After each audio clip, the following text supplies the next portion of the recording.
आज intramuscular injection के ऊपर वो बात करेंगे। और ये मैंने पहले ही बोला, ये हमारे हेल्थ केयर जो वर्कर हैं उनके लिए और इन जनरल जो सबके लिए मैंने ये टॉपिक चूज़ किया हुआ है। इंट्रामस्कुलर इंजेक्शन एक बहुत कॉमन इंजेक्शन है जो कि हर कोई इसको इस्तेमाल कर रहा है और यहाँ पे हर जगह यूज़ होता है। बहुत सारे इंजेक्शन हैं वो इंट्रामस्कुलर दिए जाते हैं और सबको पता है कि क्या कैसे देने हैं, लेकिन फिर भी कुछ चीज़ें हैं जो प्रिसाइजली कुछ चीज़ें हमें नहीं पता होता है, जहाँ इवन जो कंसर्न जो भी हेल्थ वर्कर्स हैं, चाहे वो डॉक्टर हैं, चाहे वो पैरामेडिकल हैं, चाहे जो भी हैं, जो भी इसमें इन्वॉल्व है, तो उनको कुछ चीज़ों का प्रिसाइजली वो चीज़ों का पता नहीं होता, तो मैं उसके ऊपर फोकस करूँगा। तो इंट्रामस्कुलर इंजेक्शन कौन से देते हैं, क्या ऐसे देते हैं, क्या देते हैं, ये तो सारा एक अलग से टॉपिक है, लेकिन मेन जो है कि आज हम देते कैसे इंजेक्शन है और इसका क्या क्या हमें प्रिकॉशन लेनी चाहिए। तो दूसरा ये है कि इंजेक्शन की ये मैं वीडियो ये वाले पिक्चर में पहले ही मैंने दिखा चुका हूँ कि इंट्रामस्कुलर इंजेक्शन जो है हमेशा 90 डिग्री पे देना होता है। बाकी सबक्यूटेनियस आईवी और इंट्राडर्मल देने होते हैं, उसके लिए एंगल अलग होते हैं।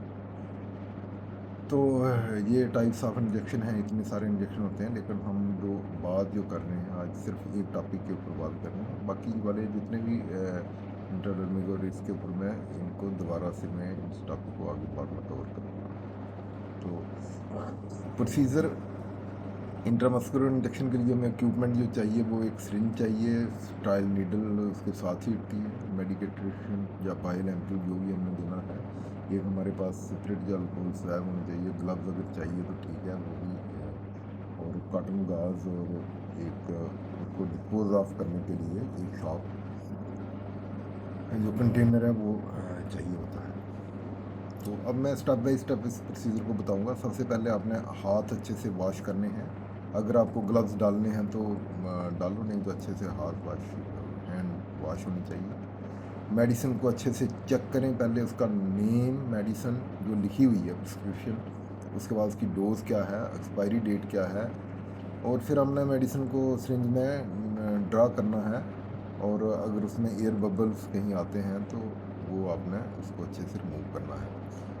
जिस मसल में आपने इंजेक्शन देना है, चाहे वो डेल्टाइड में देना है जो सबसे कॉमन ग्लूटेल होता है उसमें देना है, या थाई में देना है, तो वो आपको चूज़ करना है। और कितना आपने इंजेक्शन देना है, कितना उसको डाइल्यूट करना, वो सारा उसके ऊपर लिखा होता है, वो आपने करना है। जो भी एरिया है उसको आपने अच्छे से क्लीन करना है। स्वैब लेके उसको ऐसे राउंड राउंड करके पहले सेंटर से लेके फिर बाहर जाना है, फिर दूसरा स्वैब लेना है, सेंटर से स्टार्ट करना है, फिर ऐसे ऐसे ऐसे उसको मूव करके बाहर वाली साइड करना है, फिर तीसरा स्वैब लेना है। एटलीस्ट 3 स्वैब्स के साथ उसको एरिया को हमने वो स्टरलाइज क्लीन करना है। उसके बाद जो है कि आपने इंजेक्शन को स्किन को वो करके ऐसे उसको ऐसे करके ऐसे उसको करके मसल को पकड़ के अगर डेल्टाइड में लगा दें तो ऐसे पकड़ के तो उसमें उसको वो करना है 90 डिग्री पे मसल को डेल्टाइड को पकड़ के 90 डिग्री पे उसमें इंसर्ट करना है। अगर आपने दूसरा वो अगर आपको लगे कि आपने जेड टाइप का वो करना है, तो जेड टाइप में ये होता है कि आपने एक साइड से स्किन को खींचना है, एक साइड से इंजेक्शन अंदर जाएगा तो उसके बाद वो ट्रैक। तो नीडल को आपने बिल्कुल सीधा 90 डिग्री पे आपने ऐसे नीडल को इंसर्ट करना है।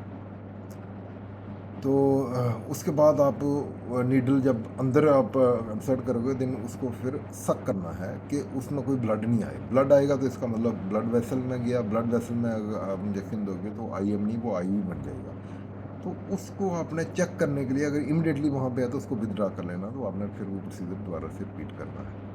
तो ये हमें प्रिकॉशन जो लेना होता है, insert the needle at 90 degree and suck it so that there will be no blood। तो ये चीज़ का ध्यान है। उसके बाद हमने प्लंजर जो है उसको स्लोली और स्टेडली हमने उसको आगे थंब की उसके और फिंगर के बीच में से उसको आगे स्लोली हमने इंजेक्ट करनी है मेडिसिन। तो कुछ जो जैसे कुछ वैक्सीन होती हैं तो उसमें एस्पिरेशन का वो रिकमेंड नहीं होता, तो वो एक वो चीज़ अलग से है। तो उसके बाद आपने इमीडिएटली नीडल को विदड्रा करना है और प्रेशर देना है करके, और जो नीडल जैसे अब आप इंजेक्शन लगा के उसको रीकैप नहीं करना, आपने इसको डिस्पोज ऑफ करना है। तो ये कॉमन जो नीडल्स हैं ये यूज़ होती हैं, जैसे 16 mm की नीडल हो गई, ये डेल्टाइड मसल के लिए, या छोटे अडल्ट हैं चिल्ड्रन के लिए 22 से 25 गाज की नीडल होती है। 12 mm जनरली IM इंजेक्शन में यूज़ होती है बच्चों में। और दूसरी बात 25 mm की अगर कोई लेंथ नीडल इंजेक्शन करते हैं, जैसे डेल्टाइड और बेस्ट थाई में, लेटरल थाई में जो देते हैं 1/3 of the middle third of the lateral aspect of the thigh जो हम मसल देते हैं उसमें देते हैं, तो उसमें ये यूज़ होती है। तो 38 mm प्रेफर्ड जो होती है इंजेक्शन ग्लूटियल रीजन में, जहाँ पे बड़ा एक अडल्ट है, इंसान है, उसके लिए हम 30 mm ये तकरीबन यूज़ होती है। लेकिन कई बार बहुत ज़्यादा हैवी 50 mm 2 इंच की नीडल भी यूज़ करनी पड़ती है, जैसे कोई ओबीस पेशेंट है, उसमें फ़ैट बहुत ज़्यादा होता है और जो मेडिसिन है वो उसमें रहनी चाहिए, उसमें नहीं जानी चाहिए, फैट में नहीं रहनी चाहिए, तो उसमें ये यूज़ होता है। तो ये है। उसके बाद वॉल्यूम, तो स्मॉल वॉल्यूम जैसे 5 ml का 2 से फिर मॉडरेट 2 से 5 ml, या 5 से 10 ml अगर देना है तो उसको फिर मल्टीपल साइड पे आप दे सकते हो, जैसे एक या दो जगह। अगर आपने डेल्टाइड, अब लैंडमार्क क्या है कि डेल्टाइड में मसल में जो देना है, एक से दो फिंगर एक्रोमियल प्रोसेस ऑफ जो स्कैपुला होती है ऊपर वो फील करनी है, उसके दो फिंगर उसके नीचे दे दो। जो परमानेंट पोर्शन है मसल का, उसको मसल को ऐसे होल्ड करो, उसको परमानेंट करो और उसमें 90 डिग्री में इंसर्ट कर दो। ग्लूटेल जो है उसमें सेफ एरिया जो है अपर आउटर जो क्वाड्रेंट होता है, बटक को आपने 4 हिस्सों में डिवाइड करना है, और जो अपर आउटर जो होगा उसमें वो सेफ है, उसमें देना है आपने, बाकी वाले एरियाज में नहीं, अवॉइड करना है, क्योंकि फैटी नर्व भी आती है। अगर फैटी नर्व में ऑयल बेस्ड इंजेक्शन लग गया है तो दैट का भी long life injury to the patient, तो वो चीज़ को आपने ध्यान रखना है। तो थाई में जैसे मिडल 1/3 जो outer aspect of the thigh है, वहाँ पे मसल है, उसको भी आपने अच्छे से ऐसे ग्रिप बनानी है, मसल को वो परमानेंट करना है, और नीडल आपने पूरी की पूरी जो भी आपके साइज़ की नीडल अंदर इंसर्ट करनी है, और उसके बाद जो भी प्रोसीजर है इंजेक्शन का वो देना है। तो ये है इसकी, ये सिंपल मेथड है।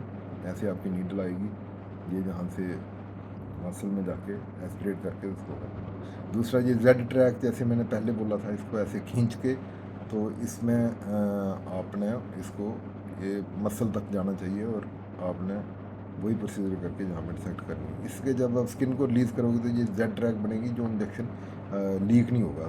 ख़ास करके जैसे आयरन और जो कुछ ऐसे इंजेक्शन होते हैं कि जो इरिटेंट होते हैं स्किन के लिए, जब फैट में आ जाएँ तो आगे इन्फेक्शन होने की चांसेस होती हैं। तो ये बड़ी आप जेड टेक्निक करते हैं। एक है एयर लॉक और एयर बबल टेक्निक। ये वाली टेक्निक बड़ी एक वंडरफुल है। इसमें क्या होता है कि सिरिंज में आपने ड्रग भरना, और यहाँ पे आपने 0.5 cc एयर रखनी है।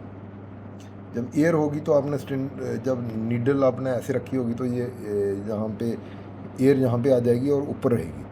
तो उसके बाद आपने सेम मसल में नीडल इंसर्ट करनी है 90 डिग्री में, और इसको इंसर्ट करना, पहले ड्रग जाएगा, उसके बाद जो एयर है जहाँ पे जाके इसको प्लग कर देगी। अब क्योंकि एयर ऊपर ही रहेगी तो इसको ये प्लग कर देगी, और इतनी सी एयर कोई वो मसल में कोई एयर ये कुछ हार्म करने वाली नहीं है, एयर है ये बाद में ऑब्जर्व हो जाती है। तो ये यहाँ पे प्लग हो जाता है, और वही है कि सेम के इरिटेंट अगर कोई इंजेक्शन है, ऑयल बेस्ड इंजेक्शन है, या कुछ हैवी ऐसा इंजेक्शन है, आयरन हो गया, या कुछ ऐसे जो ऑयल बेस्ड होते हैं, तो वो उनको ये सील कर देता है। तो उसके लिए ये बेस्ट टेक्निक है। तो ये वाली टेक्निक भी आप यूज़ कर सकते हो। उसके बाद कॉम्प्लिकेशन ऑफ इंजेक्शन तो होती हैं, दर्द होगी, उसको ब्लीडिंग हो सकती है, इन्फेक्शन, सेस, नर्व इंजरी, एलर्जी। तो ये आपको पहले उसके लिए एलर्जी खास करके तो आपके पास एंटी एलर्जिक जो भी है आपके पास इंजेक्शन होने चाहिए। हाइड्रोकार्टिसोन आपके पास होना चाहिए, एंटी हिस्टामिनिक एविल या फेनोल्रान आपके पास होना चाहिए, हाइड्रोकार्टिसोन होना चाहिए, और एड्रेनलिन इंजेक्शन तो जो भी है इमरजेंसी हमारी किट होती है, तो उसमें अगर कहीं एनाफिलैक्सिस वगैरह में, तो उन सिचुएशन में एड्रेनलिन ये 3 इंजेक्शन, जब भी आप कोई इंजेक्शन लगाते हो तो आपके पास ये इमरजेंसी पड़े होने चाहिए। पहला आ गया आपका एंटीहिस्टामिनिक फेनरगान, एविल, और उसके बाद आ गया हाइड्रोकार्टिसोन या dexamethasone and dexamethasone, preferably hydrocortisone. और तीसरा जो है वो है एड्रेनलिन। अगर एड्रेनलिन जो है ये लाइफ सेविंग इंजेक्शन है, तो इसमें ये चीज़ें आपको ध्यान में रखनी है। सेफ्टी आपने यही प्रिकॉशन लेने हैं कि स्ट्राइल एक ही बार हमने आजकल यूज़ करते हैं, ये तो करते ही हैं। Correct medicine, correct patient, correct position. तो और अगर स्किन अगर में कोई इन्फेक्शन है तो उसको आपने वहाँ नहीं लगाना है, दूसरी जगह पे अवॉइड करना है। और अगर मल्टीपल इंजेक्शन लगाने हैं तो एक, जैसे एक ग्लूटिल में एक साइड लगाया, दूसरे ग्लूटिस में दूसरी साइड, एक डेल्टाइड में एक साइड, एक थाई में एक साइड, एक दूसरी थाई में एक साइड। थैंक यू, इतना ही है। Thank you.